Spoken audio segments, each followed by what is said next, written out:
कुछ समय पहले एक सवाल पूछा जाता था कि मोदी के सामने कौन होगा, और एक सवाल पूछा जाता था कि मोदी के सामने क्या विपक्ष एकजुट हो पाएगा।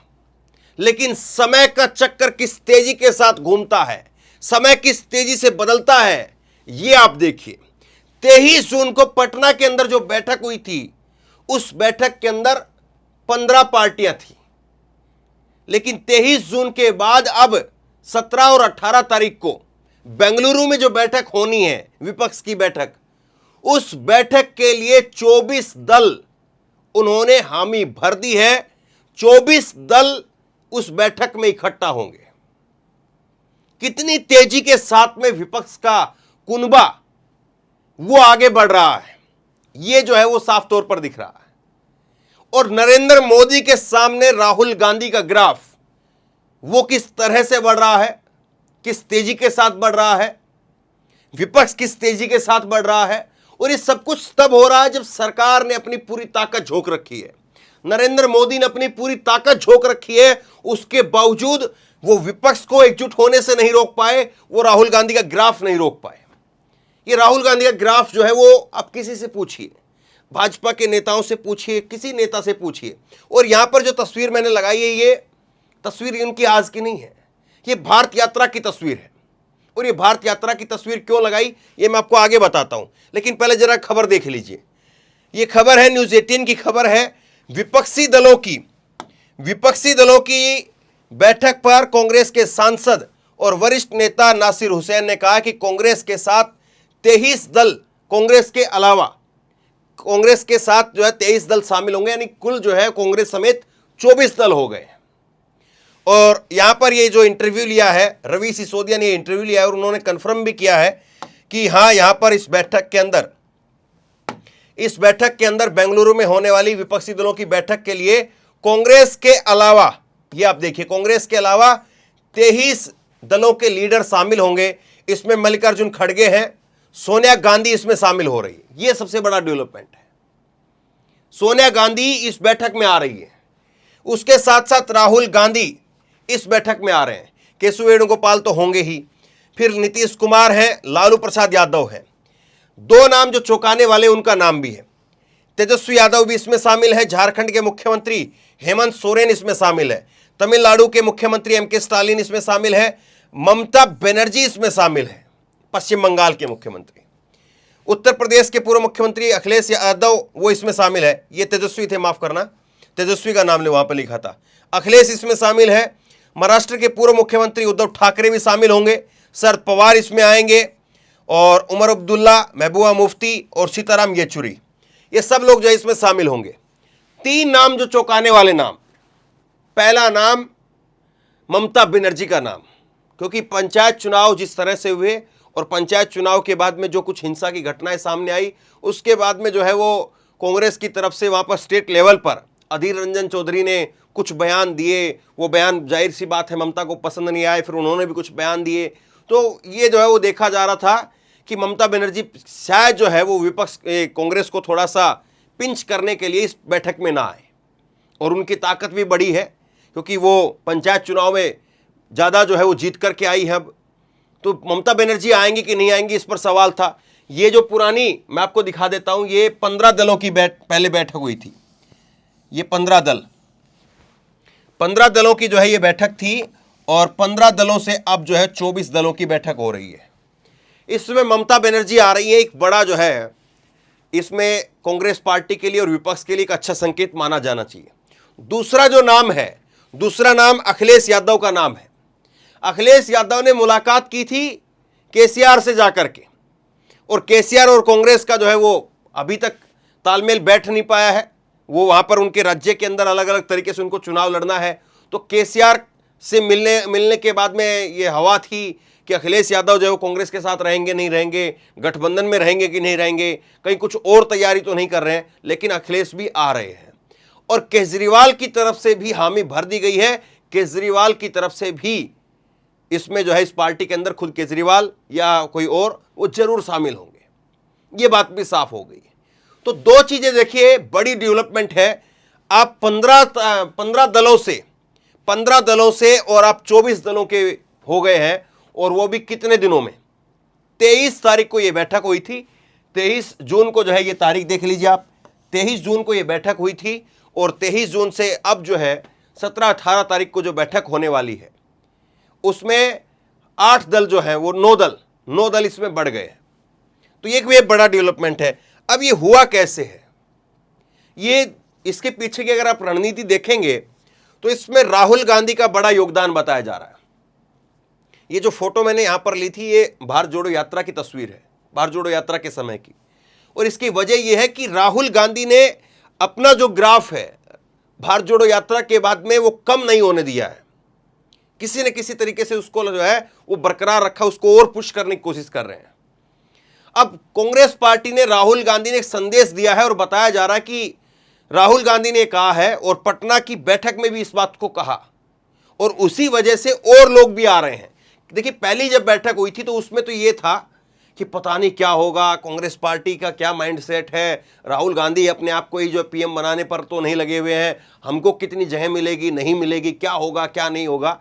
लेकिन पटना की उस बैठक में राहुल गांधी ने जो कहा कि हम अपने आप को पीछे करने के लिए तैयार हैं, कांग्रेस पार्टी कुछ भी करने के लिए तैयार है, ये जो है लाइन दे दी उन्होंने। और अब जो है वो राहुल गांधी ने, उन्होंने साफ तौर पर कहा है कि किसी राज्य के अंदर अगर हमें पीछे हटना पड़ेगा, हमें सीटें छोड़नी पड़ेगी तो हम उसके लिए तैयार हैं, क्योंकि 2024 का चुनाव है।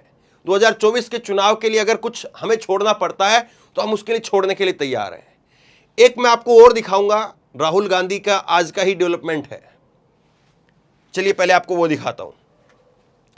ये 2 तस्वीरें आप देखिए, ये 2 तस्वीरें आपने देखी होंगी। राहुल गांधी जो है वो अभी कुछ समय पहले ही जो है करीब 5 से 7 दिन हुए हैं, हरियाणा के सोनीपत में एक खेत के अंदर जो है वो धान उन्होंने जो है वो लगाई और उसके बाद में इन महिलाओं के साथ, ये जो वहाँ पर धान लगाने का काम कर रही थी, इनके साथ जो है वो कांग्रेस पार्टी के नेता राहुल गांधी ने वहाँ पर जो है खाना खाया खाट पर बैठ करके। और उस दिन जो है वो राहुल गांधी ने कहा था कि मैं आप लोगों को भी अपने घर खाना खिलाने के लिए बुलाऊंगा, आज आप लोगों ने मुझे खिलाया है। और आज राहुल गांधी ने इन महिलाओं को खाना खाने के लिए बुलाया। ये तस्वीर आप देखिए, ये वो तस्वीर है, इन महिलाओं की जो है ये तस्वीर है। और इसमें जो गजब हुआ है वो ये हुआ है कि राहुल गांधी ने मुलाकात की, इनके साथ खाना खाया, प्रियंका गांधी भी मौजूद रही। इन्होंने जो है अपने कुछ, ये संख्या जो इनकी बढ़ गई है तो जाहिर सी बात है किसी को अपने परिवार से, रिश्तेदार से भी बुला लिया होगा, तो बुला भी लेते हैं लोग। लेकिन इसमें राहुल गांधी की फोटो निकल करके सामने नहीं आई। राहुल गांधी के घर पर, सोनिया गांधी के घर पर खाना खिलाया गया, राहुल गांधी मौजूद रहे, सोनिया गांधी मौजूद रही, लेकिन उनकी फोटो सामने नहीं आई। दीपेंद्र हुड्डा ने ट्वीट किया, ये वहाँ पे जो लोकल एमएलए हैं उन्होंने ट्वीट करके कहा कि दीपेंद्र जी का फ़ोन आया कि राहुल जी ने बुलाया है खाना उनको खिलाने के लिए। दीपेंद्र हुड्डा का फ़ोन जो है वो स्थानीय जो विधायक है उसके पास गया और उन्होंने वो लेकर के पहुँचे। दीपेंद्र ने ट्वीट किया कि मैं धन्यवाद करता हूँ राहुल गांधी जी का, पिछले हफ्ते एक आकस्मिक दौरे पर हरियाणा के सोनीपत जिले में एक खेत में पहुँचे थे और उन्होंने वहाँ पर किसान मजदूरों के साथ में न सिर्फ धान की रोपाई की अपितु उनके साथ बैठ कर के खाना खाया। जाते जाते उनका धन्यवाद किया, वे जल्दी ही अपने जो उनका धन्यवाद किया कि वो उनको जल्दी ही अपने दिल्ली आवास पर जो है खाना खाने के लिए बुलाएंगे। तो इस तरह से जो है उन्होंने ट्वीट किया ये दीपेंद्र हुड्डा ने, और वो कह रहे हैं कि आगे मुझे खुशी है कि हफ्ते के भीतर भीतर ही उन्होंने बुला लिया। और इस दौरान श्रीमती सोनिया गांधी मौजूद रही, प्रियंका गांधी मौजूद रही, पूरा समय दिया और दिखाई देता है कि राहुल गांधी जो है अपनी बात के कितने पक्के हैं। भोजन के बाद सभी ग्रामीण मुझसे मिलने के लिए मेरे निवास पर आए, उनकी खुशी देखते ही बनती थी। उनका कहना था कि राहुल गांधी जी से कभी मिलने की ऐसी कल्पना उन्होंने नहीं की थी कि ऐसा अवसर मिलेगा। तो ये फोटो जो है वो दीपेंद्र हुड्डा के घर से आ गई, लेकिन राहुल गांधी के घर से नहीं आई। और आज दिन भर तमाम पत्रकारों ने पूरा जोर लगा लिया कि राहुल गांधी की वो फोटो निकल करके आ जाए जिसमें राहुल गांधी इन महिलाओं के साथ खाना खा रहे हैं। मैं आपको दिखाता हूं एक ट्वीट। शकील अख्तर हैं और ये लिखते हैं, वरिष्ठ पत्रकार हैं, कांग्रेस को भी लंबे समय से कवर कर रहे हैं। ये लिखते हैं कि जो लोग राहुल के कार्यक्रमों को प्रायोजित बताते हैं और नहीं मानते कि वो दूसरे नेताओं की तरह प्रचार प्रिय नहीं है, उन्हें बताने के लिए लिख रहे हैं कि आज 10 जनपद में महिला किसानों का जो लंच हुआ उसकी फोटो अभी तक पत्रकार प्राप्त नहीं कर पाए। बहुत डिमांड है मगर अभी तक कोई रिस्पॉन्स नहीं मिला है। राहुल गांधी की टीम की तरफ से कोई रिस्पॉन्स नहीं मिला है। और ये जो है उन्होंने अभी शाम को ट्वीट किया है। इससे पहले उन्होंने जानकारी दी थी थोड़ी देर पहले उससे ट्वीट करके कि राहुल गांधी ने मदीना में जिन महिला किसानों के साथ धान रोपी थी और उन्होंने उनको रोटी खिलाई थी, आज उन्हें 10 जनपद में बुला करके खाना खिलाया है। तो राहुल गांधी जो है वो पूरी तरह से बदले हुए वो कह रहे हैं कि मैं पिक्चर में नहीं आना चाह रहा, मेरे से अगर कोई बेनिफिट हो सकता है तो कर लीजिए, उसको उस बेनिफिट को ले लीजिए, लेकिन पिक्चर में मेरे को मत रखिए। अब हो सकता है कि बाद में कांग्रेस पार्टी इसकी वीडियो वगैरह कोई जारी कर दे, लेकिन जो एक करंट होता है कि तुरंत जो है एक फोटो जो है वो पहुंचा दी जाती है मीडिया के अंदर, तमाम मीडिया के जो ग्रुप्स होते हैं उसके अंदर फोटो आ जाती है, लेकिन राहुल की फोटो नहीं आई। अब आएगी नहीं आएगी कह नहीं सकता, लेकिन आप इससे देखिए कि वो अपने आप को पीछे रख रहे हैं। ये फोटो दीपेंद्र हुड्डा के साथ में तो है, लेकिन राहुल के साथ में, सोनिया गांधी के साथ में इस तरह की फोटो नहीं है। अब देखिए इस चीज को आप समझिए कि ये जो 15 से 24 हुए हैं, 15 दल से 24 दल जो हुए हैं, और इसमें जो दल उस समय पर आए थे जिसमें केजरीवाल और ममता बनर्जी, अखिलेश यादव, बाकी के तो दल हैं, और यही दल वो है जिनका गठबंधन नहीं है, बाकी को तो गठबंधन है ही। ये आप देखेंगे तो उद्धव ठाकरे और कांग्रेस का तो गठबंधन है ही, शरद पवार और नीतीश का भी जो है वो गठबंधन है ही, लालू प्रसाद यादव और हेमंत सोरेन के साथ में भी गठबंधन है ही, यहाँ पर जो है वो M.K. स्टालिन के साथ में भी गठबंधन है। ये महबूबा मुफ्ती और ये जो है वो पहले ही भारत यात्रा के दौरान उनके साथ पैदल चल चुके हैं। तो रहता कौन है? रहता है यहाँ पर जो है वो ममता बनर्जी जो है वो छूटती हैं और उनके साथ केजरीवाल जो है वो छूटते हैं। और यही चैलेंज है कि जो हमारे साथ नहीं है उसको कैसे अपने साथ लाओगे। और इसलिए राहुल गांधी कह रहे हैं कि उनको अगर कुछ करना पड़ेगा, पीछे हटना पड़ेगा, बैक गियर रखना पड़ेगा तो हम रखने के लिए तैयार हैं, लेकिन विपक्षी एकता वो सबसे पहले है। विपक्षी एकता को प्रायोरिटी है। विपक्षी एकता को मजबूती के लिए अगर कुछ करना पड़ता, पीछे हटना पड़ता तो उससे गुरेज नहीं है। तो ये अपने आप में बहुत बड़ा संकेत है। ये बहुत बड़ा संकेत है कि पिछली बार जो पार्टियां थी उनको तो बरकरार रखा ही रखा, अब उससे और ज्यादा जो है वो यहां पर पार्टियों को लेकर के आ रहे हैं। अब इसमें 2 सवाल और खड़े हो जाते हैं। सोनिया गांधी इस बैठक में आ रही हैं, सोनिया गांधी इस बैठक में आ रही, तो इसका मतलब क्या ये माना जाए कि पिछली बार की मेल मुलाकात से इस बार कुछ जो है वो ऐलान भी हो?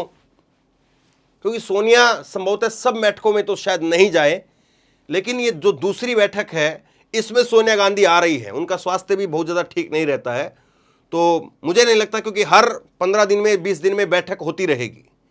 अब सोनिया गांधी सब बैठकों में शायद नहीं जा पाएंगी, लेकिन कम से कम वो इस बैठक में आ रही है। तो क्या ये मान करके चला जाए कि जिस तरह से नीतीश कुमार को एक बार जो ये मांग उठी थी कि उनको जो नया गठबंधन बने, अब इसको पीडीए नाम देंगे या यूपीए न्यू 3 नाम देंगे, पता नहीं, ये ऐलान जो है वो 17-18 को होगा। तो उसमें क्या सोनिया गांधी कुछ बड़ा जो है वो ऐलान करने वाली है?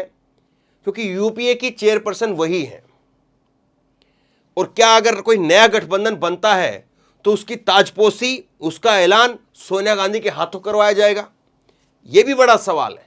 लेकिन कांग्रेस के इस प्लान ने पूरी तरह से दिख रहा है कि भाजपा की नींद उड़ा दी।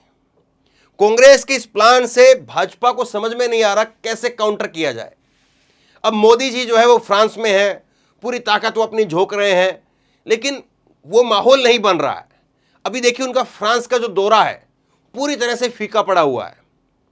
फ्रांस के दौरे में उनका किसी तरह से जो हर दौरे के ऊपर दिखाई देता था कि चार्म दिखाई देता था, बीजेपी उसको खूब प्रचार करती थी उसके बारे में, लेकिन दौरे में इस बार वो जान नहीं है। पहले ये होता था कि अमेरिका मोदी जा रहे हैं तो उनके साथ में जो बड़े बड़े नामचीन एंकर हैं, अंजनोम कश्यप, रूबिका, श्वेता सिंह, इन सबको लेकर के जाते थे, लेकिन इस बार खाली सन्नाटा है, कोई नहीं गया है, कोई बड़ा चेहरा वहां पर नहीं दिखा है। और जो वहां पर जो है वो दिखता था कि हाँ यहाँ पर ढोल नगाड़े बज रहे हैं, यहाँ पर ये हो रहा है, छुटपुट सी जो है तस्वीरें आ रही हैं, कोई बहुत ज़्यादा तस्वीरें नहीं आ रही है। तो ये सब कुछ क्या बता रहा है? क्या ये सब कुछ बता रहा है कि बीजेपी को भी अब उतना जो है वो भूख नहीं रही, बीजेपी की पकड़ जो है वो भी ढीली हो रही है, और राहुल गांधी जो है वो अपने आप को पीछे रख करके, अभी तो जो है बहुत सारी चीजें बाकी हैं। राहुल गांधी अभी जो है बैक सीट पर हैं, लेकिन अगर सुप्रीम कोर्ट का फैसला आ गया तो राहुल गांधी एकदम से फ्रंट सीट पर आ जाएंगे। लेकिन उससे पहले उनको और बहुत सारे लोगों को फ्रंट पर लाना है। शायद ये जो है वो रणनीति दिखाई दे रही है कि पहले बहुत सारे लोगों को फ्रंट पर लाया जाए, उनको दिखाया जाए कि हाँ ये फ्रंट पर है। और राहुल गांधी को तो उल्टा बीजेपी ने फायदा ही पहुंचा दिया है। अगर उनकी सदस्यता नहीं जाती तो अब तक तो ये सवाल रहता ही रहता। अब उनकी सदस्यता चली गई है, तब ये सवाल थोड़ा ठंडा पड़ गया कि वो प्रधानमंत्री बनेंगे कि नहीं बनेंगे, क्योंकि सदस्यता जब तक बहाल नहीं होगी तब तक वो सवाल जो बेमानी है। और जब तक अगर राहुल गांधी ने, कांग्रेस पार्टी ने इस 15 को 24 से 29 कर लिया, तो फिर उसके बाद में यह हो जाता है कि 70% वोट देश का उसके ऊपर आप क्लेम कर देते हैं। बीजेपी के पास में केवल और केवल जो है वो 25 से 30% का वोट बच जाएगा, क्योंकि बीजेपी के पास में कोई बड़ा दल नहीं है और सारे बड़े दल देश के फिर एक मोर्चे पर आ गए हैं। तो इसके बाद में बीजेपी फिर किस तरह से काउंटर करेगी, अपने आप में बड़ा सवाल फिर हो जाता है।